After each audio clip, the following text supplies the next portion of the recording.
All right, so picking up with part 2, the myth of Theseus and the Minotaur. So Theseus is now established in Athens as King Aegeus' son, and when the black-sailed ship, it's always a black-sailed ship that comes to pick up the tributes. So when the black-sailed ship arrives to take the tributes, Theseus learns about this whole situation, and he volunteers to go as one of the 7 boys in order to try to get this tribute thing stopped.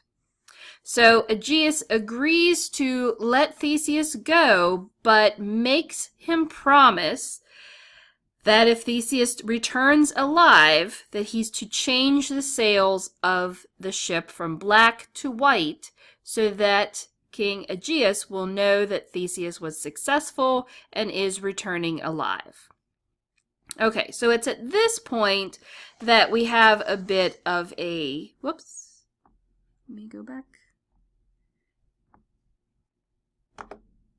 We have a bit of a change here with this test at sea. Okay?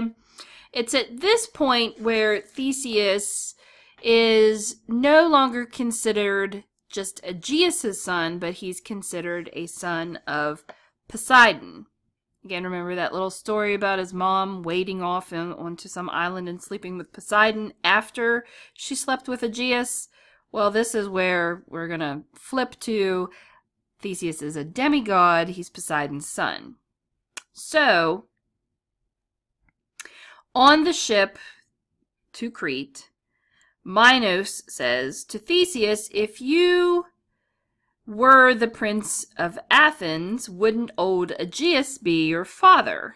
Therefore, you're claiming to be a son of Poseidon, so you have to prove this to me. He says, if you are truly a son of Poseidon, you'll be able to fetch my ring. He takes a ring off of his finger and he throws it into the sea. Praying to Poseidon, Theseus dives into the water and he sees Thetis in the water. Thetis greets him in the water and gives him not only the ring, but also a robe and a crown. So when Theseus comes to the surface holding the ring, the robe, and the crown as gifts from Amphitrite, where did my cursor go? There it is, Amphitrite.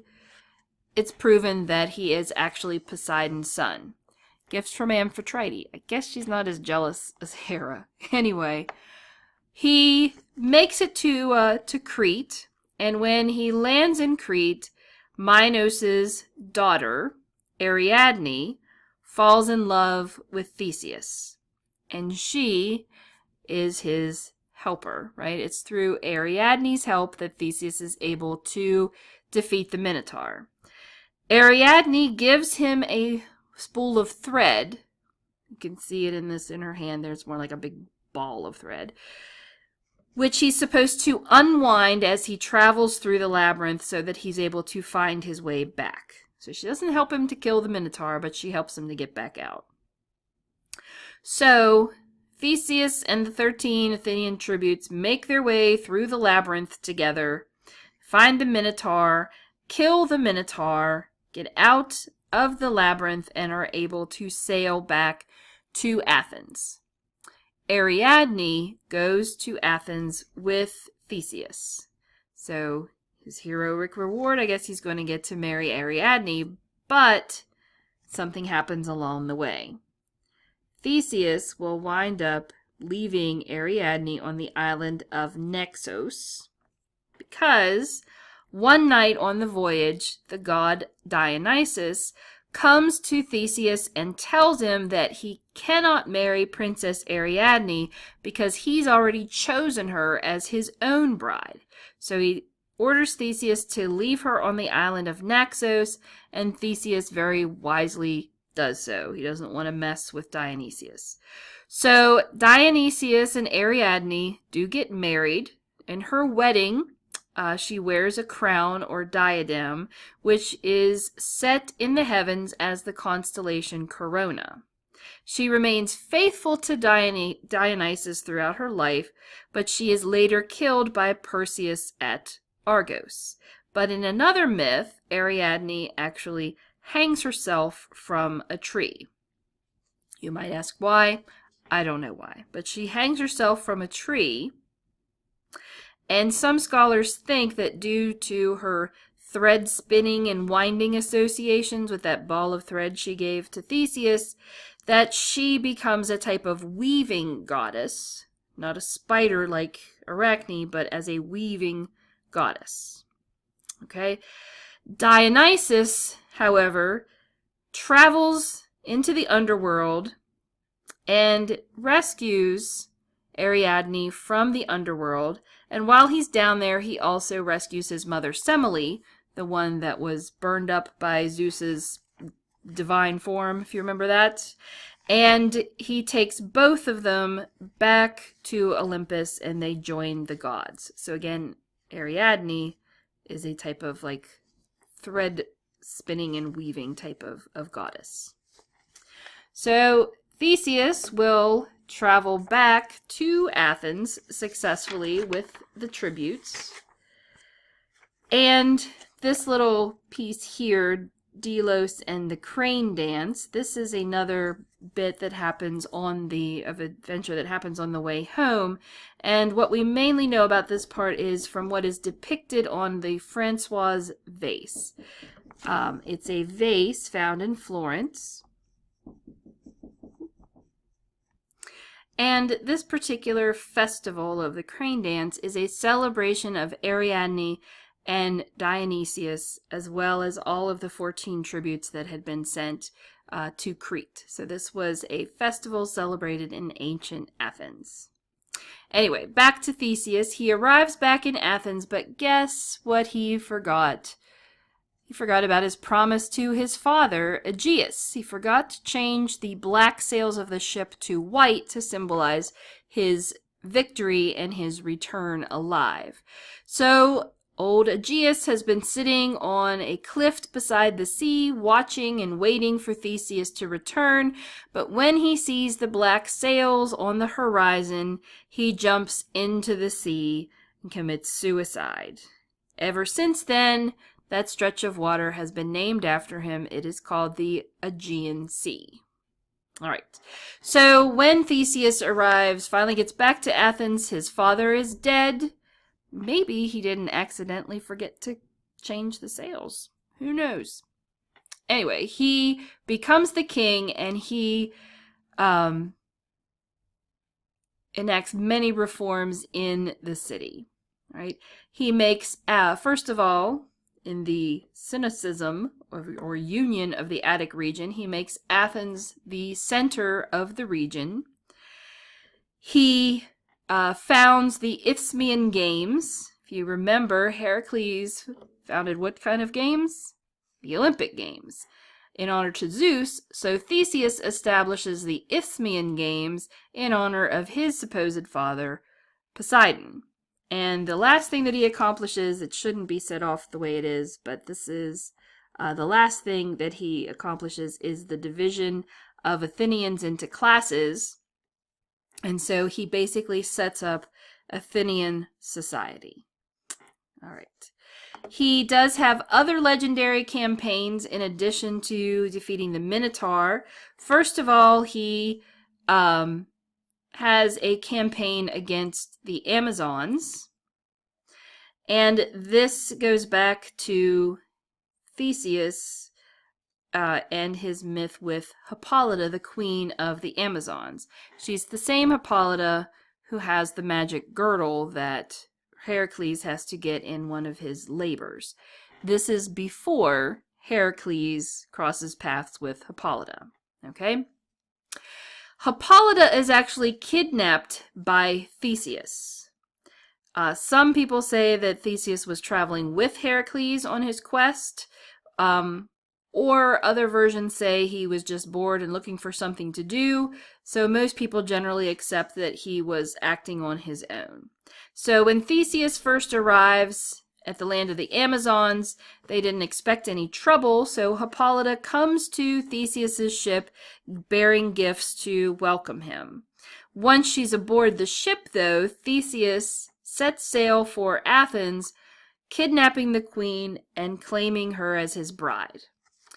This act sparks a war with the Amazons, and that is known as the Amazonochemy, is what the name of the war is. It's a great battle between the Athenians and the Amazons. Most of the great Greek heroes in ancient Greece fought in the Amazonochemy, and so, of course, Theseus has to be involved in it as well, and he's actually the start of it in his own version. The Amazons made camp in Attica on a hill that's been described as barren and rocky and becomes known as the Areopagos. It would be the famous court of law, or the site of the famous court of law during ancient times. Now, while she is with Theseus, Hippolytus becomes pregnant, and they have, I'm sorry, not Hippolytus, but Hippolyta is pregnant and has a son with Theseus named Hippolytus. Right, and this is his name right here. We've seen him before in connection to Artemis as well, as I think you'll recognize. Okay. I lost my place here. Hold on one second. Okay. Even though Hippolytus bore a son to Theseus, she was eventually cast off by Theseus when he, falls in love at first sight with this woman named Phaedra. So Theseus scorns Hippolyta. She returns back to the Amazons, but she leaves her son Hippolytus with his father. Okay. This is where the story should get to be familiar. Hippolytus is a devotee of Artemis, and so as such he's had to, forswear love. So angered, Aphrodite, because he won't worship Aphrodite since he's devoted to Artemis, Aphrodite punishes Hippolytus by compelling Phaedra, his stepmom, to begin lusting after Hippolytus. At first, Phaedra tries to resist her urges, and she seeks out magic cures or at least a noble death. So she tries to kill herself. However, her nurse or maid intervenes and saves her. Hippolytus will eventually learn of Phaedra's desire for him, and he is disgusted by this, and he launches into this fierce denunciation of women and love. And so out of shame and guilt, Phaedra hangs herself, but not before she leaves a letter to her husband Theseus, condemning Hippolytus for trying to rape her. Hippolytus is trapped into silence because he promised Phaedra's nurse that whatever she tells him he would never repeat, and of course it's the nurse that shares with him Phaedra's lust for Hippolytus. Therefore, when he's confronted by Theseus about this letter, he was defenseless. And so out of anger, Theseus asks Poseidon to punish Hippolytus, which he does. Hippolytus dies when Poseidon's bull emerges from the sea when he's riding his chariot and frightens his chariot horses, and he's dragged to his death. Again, eventually Artemis will reveal the truth to Theseus about his son, but it's already too late and Hippolytus is dead. Now also remember, in some versions, Artemis tries to save Hippolytus by having Asclepius heal him or bring him back from the dead, which goes against the laws of nature, and that's when Asclepius is killed by Zeus, and so on and so on. Apollo's troubles. Okay. In another adventure, the campaign against the centaurs, again reminiscent of Heracles and his adventures with the centaurs, Theseus travels to his friend Pirithous' marriage, and he's going to marry a woman named Hippodamia. There are a lot of centaurs that are guests at the wedding. You don't want to invite centaurs to weddings because they're lusty creatures to begin with, and it's even worse when they've been drinking. So all these centaurs get drunk and try to abduct all the women from the wedding, including the bride, Hippodamia. All right. Theseus fights against the centaurs and kills a centaur named Eurytus, who is the fiercest of all the fierce centaurs. But what that does is that leads us into the story of Theseus and Pirithous' friendship. All right, so Theseus and Pirithous are such great friends that they vow to help each other find a wife. And they figure, since they are both demigods, Theseus is a son of Poseidon, Pirithous is a son of Zeus, so they pledge themselves to marry daughters of Zeus. So in a traditional story, Theseus's choice is Helen. And we'll get more of Helen's birth story when we get to the Trojan saga. But she's a daughter of Zeus, and she's the same Helen of the Trojan War who launched, who's so beautiful that her face launches 1,000 ships. Well, anyway, Theseus and Pirithous kidnap Helen and intend to keep her until she's old enough to get married. So Helen is like 12 years old or something at this point. Okay? Pirithous makes the equally, or perhaps even more awful choice of choosing Persephone as his wife. So Theseus and Pirithous leave Helen in the care of Theseus's mother, Aethra, and go to the underworld to try to get Persephone. Now, while they're in the underworld, Helen's brothers, known as the Dioscuri, again, we'll get to that story in the Trojan saga, come and rescue her and take her back home. So she never actually, marries Theseus. Okay. So on Pirithous' behalf, they travel to the underworld in order to try to kidnap Persephone away from her husband, Hades. Now, as they're wandering through the outskirts of Tartarus, Theseus sits down to rest on a rock, but as he does so, his limbs change and grow stiff. And so when he tries to rise from the rock, he cannot. He is fixed fast to the rock. As he turns to cry out to his friend Pirithous for help, he sees that Pirithous was crying out himself because he is surrounded by the Furies, the women with the snakes in their hair, the torches, and the long whips in their hands. And they take Pirithous away into Tartarus for his eternal punishment for daring to come into the underworld to kidnap Persephone, the queen of the underworld. So Theseus is there to help. It wasn't, he wasn't trying to steal Persephone for himself. So he will actually get out of trouble, but Pirithous will not. Heracles, when he goes into the underworld for his 12th labor to carry out Cerberus, he will find Theseus trapped on this rock, and Heracles persuades Persephone to forgive him and free him. And so Theseus is able to leave the underworld and return to the upper world. But again, Pirithous is condemned to the underworld. And when Heracles tries to rescue Pirithous, the underworld shakes and Heracles gives up. All right. So, the last little bit here, his other heroic expeditions. Theseus is also credited with being aboard the Argo and being one of the Argonauts. He's credited with being on the Caledonian boar hunt.